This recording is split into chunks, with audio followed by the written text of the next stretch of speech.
Cancel anytime. Just like our page. Go to Facebook.com/Ben Maller Show. And now live from the Geico Fox Sports Radio studios, it's Ben Maller. We'll pay off the Who Am I game in a couple minutes. Reverend Ray Green writes in. He's another cartoon character. Yeah! He says, did you or any of your neighbors howl at the moon at 8 o'clock? Go outside and howl at 8 o'clock. He says, that's the quarantine shout. So I did not howl at the moon. It's at 8 o'clock. But you can, Reverend Ray. You do that, please. Angel says, Sir Benjamin, Edward does not want to honor the audience with your 40-plus sanctioned nicknames. So he's upset with you. What's your formal name? Edmund Dallas Steamboat Willie. What's your formal name? Judas. That's right. Edmund Dallas Steamboat. Edmund Dallas Steamboat Willie. Kevin writes, says, I cannot.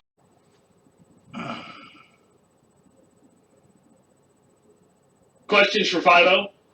Rev Ray's 5-0. John's got Tiger King and 5-0. Oh, okay. So I'll put these guys on hold. We'll get exactly 284-5966. Interact with us on Twitter at KXNO Morning Rush. You hear Paul Parizik's voice, and he'll be in next with Ask 5-0 Anything. Brought to you by Croto. It's Morning Rush at 1460 KXNO, and now 106.3 FM.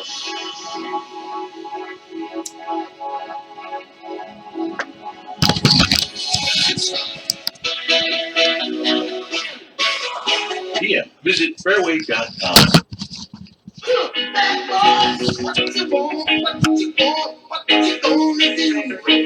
A weekly segment, Ask 5-0 Anything, brought to you by Croto. Ow! What's up, Paul? How you doing? Sergeant Paul Parizik, I should say. I didn't give you proper respect. I'm sorry. You invited me in. That's good. You're like one of the few people that actually can come in the studio. You know, That's some Gorilla you Glue. should feel lucky. Yeah, the building's kind of been locked down. Ooh! You're a first responder? Yeah. And you're my husband. And you're watching Tiger King together. We are. Can't believe he's making me do this. And he just said we're watching another one tonight. And I'm like, I think I need a break. No. I might need to tap out. You got to power through. I'm not going to power through. I think it's just getting good. It's you. You have no idea. You have no idea. Each episode gets better. It does. I've watched it twice, man. I'm telling you. I can't get enough of it. We have questions lined up. John was on first. John, welcome to the Morning Rush. Welcome to Ask 5-0. What do you think? What's your question? Good morning. So, I live in Ames, and last night I was on my second round of Tiger King, like Sean, and I got to episode 2, and I see Barbara's house. So then I had to go on her Facebook page, and I don't know if you guys have seen that. It says, the dog is an Irish setter, and anybody that wants friend request me has to be a friend of mine or a friend of a friend first. Otherwise, deny. So then I decided I'm going to get my dog in the car and I'm going to drive by our house like a mile away. I just had to check it out. So the question for 5-0 is that stalking? I knew that's where you were going. Not yet.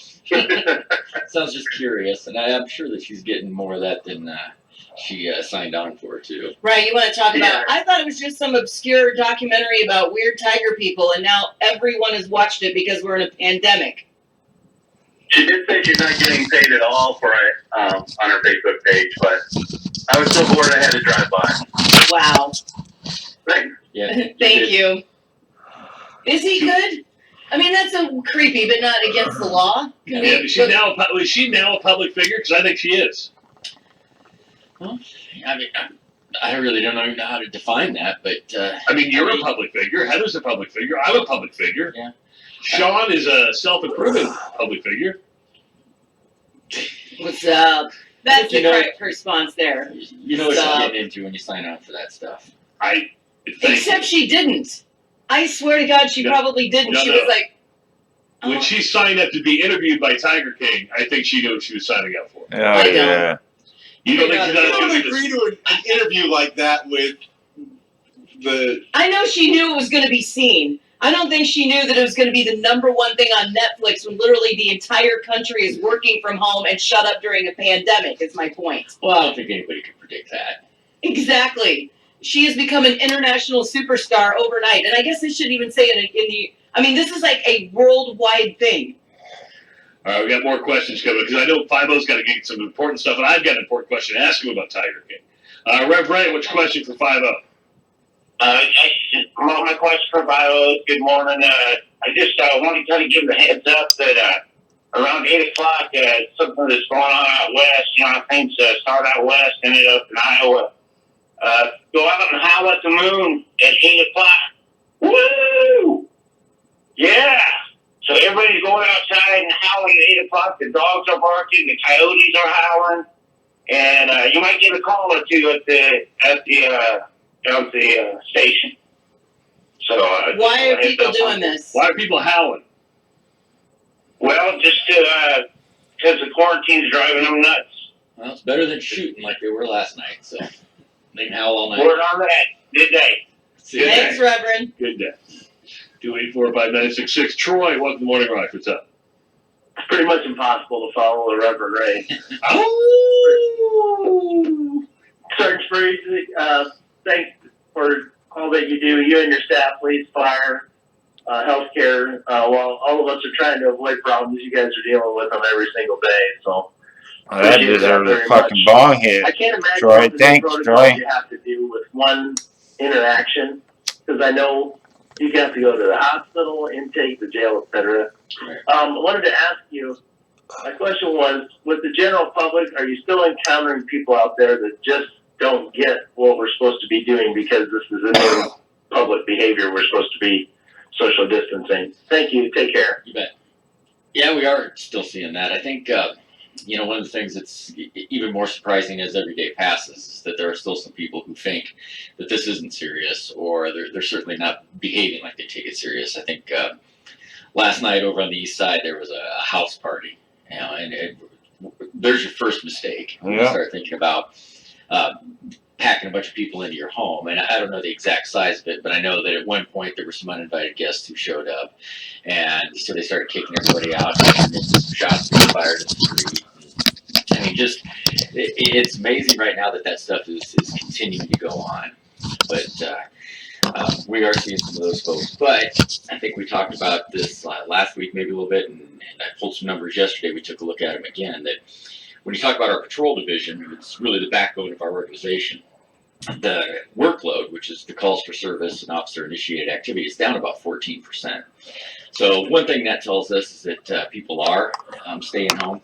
Some of it's built into the governor's orders. If there's not a place that's open for you to go hang out, you obviously can't get out and about. So that's working in our favor as far as lightening the load on our officers. And when that happens, it's reducing the number of contacts that we make. So that's also going to help impact in the reduction of the spread of the virus, because you don't know who we talked to before we came to talk to you. Now we're doing everything we can to keep our cars clean and keep our people clean and keep everybody healthy.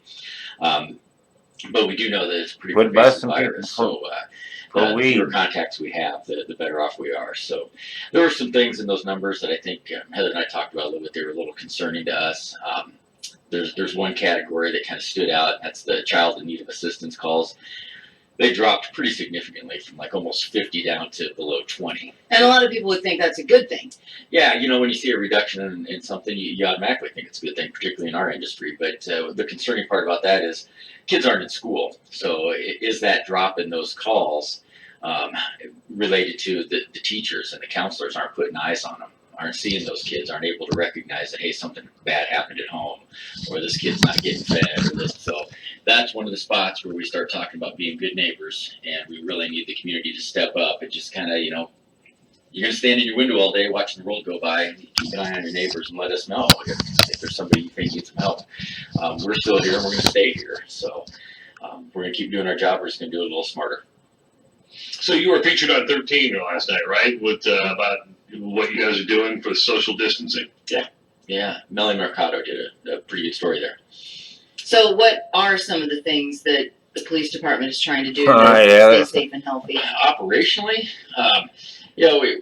you can't go through the building without finding, hand sanitizer. And the foundry hooked us up with some of that liquid spray hand sanitizer. So We've got all kinds of disinfecting, the things you would expect. We've got these big car wipes now. Before that, and then this goes all the way back to when I was on patrol, I'd always walk around with a pocket full of these little things we call pause wipes. They're antiseptic wipes that, they look like they come in the little KFC thing. Mm-hmm. So, I mean, we still do that. But we've stopped things like roll call. We're not putting 25 cops in a room together. We've split our detective bureau into two different.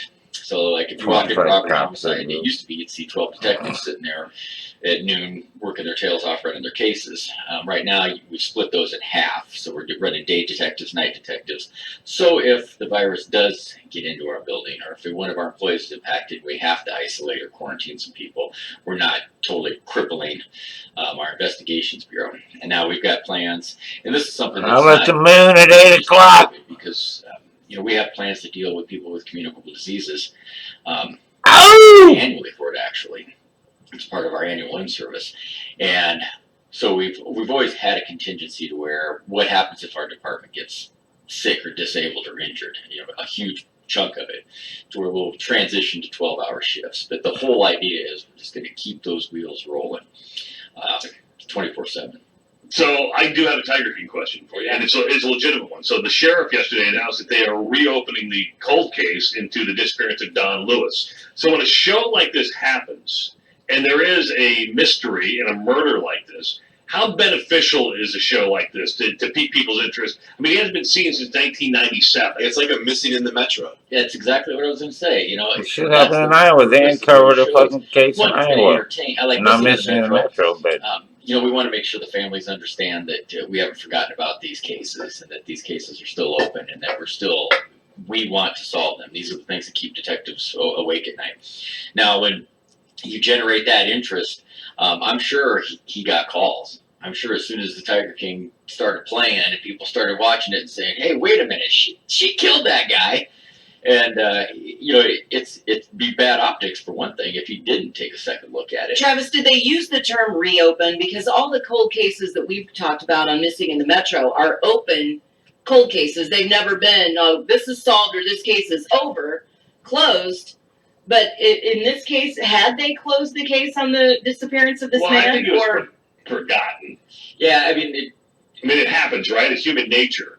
Like, if nothing comes in, you can't spend all your time and resources working on one, right? Right. You've got victims right now that need help, and you've got families right now that need answers.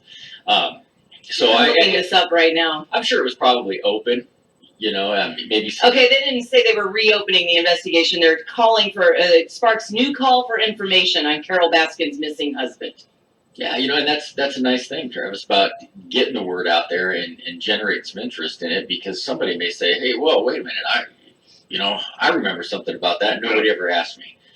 I just saw today a post on Facebook this morning from a friend of mine whose father was murdered many, many, many years ago, and she was talking about, I think it's the anniversary of his death, or maybe his birthday, one of the two. But she was talking about how every year, these two dates come up and, just stir all these emotions in her. And, so it got me thinking right there that, yeah, you know what, we should do a Missing in the Metro on this case, because one, I got a connection to the family, and two, it seems to have a solvability factor to it. So. What was sorry, before we go to break, what was your reaction in that scene when Carol was talking about her missing husband? Oh, she did it. As soon as she rolled her out, oh, they say I... Wow. Thank you. Is he good? I mean, that's so creepy, but not against the law. Was she now a public figure? Because I think she is. I mean, I really don't even know how to define that, but... you're a public figure. Heather's a public figure. I'm a public figure. Yeah. Sean is a self-improving public figure. What's up? That's a great response there. You know what you get into when you sign on for that stuff. Except she didn't. I swear to God, she probably didn't. No. When she signed up to be interviewed by Tiger King, I think she knew what she was signing up for. I didn't. You don't agree to an interview like that with the... I know she knew it was going to be seen. I don't think she knew that it was going to be the number one thing on Netflix when literally the entire country is working from home and shut up during a pandemic, is my point. Well, I don't think anybody can predict that. Exactly. Exactly. She has become an international superstar overnight, and I guess I should even say in the. I mean, this is like a worldwide thing. All right, we got more questions coming because I know 5-0's got to get some important stuff, and I've got an important question to ask him about Tiger.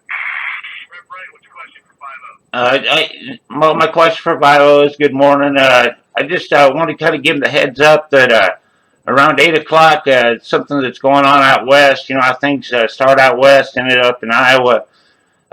Go out and howl at the moon at 8 o'clock. Woo! Yeah! So everybody's going outside and howling at 8 o'clock. The dogs are barking, the coyotes are howling, and you might get a call or two at the down at the station. So just a little heads up on the. Why are people howling?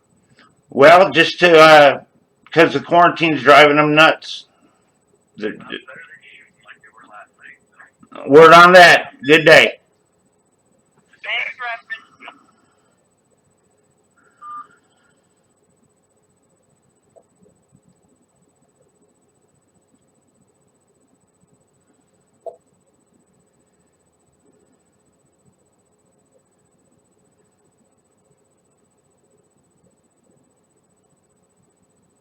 Come on, kick in, kick in, kick in.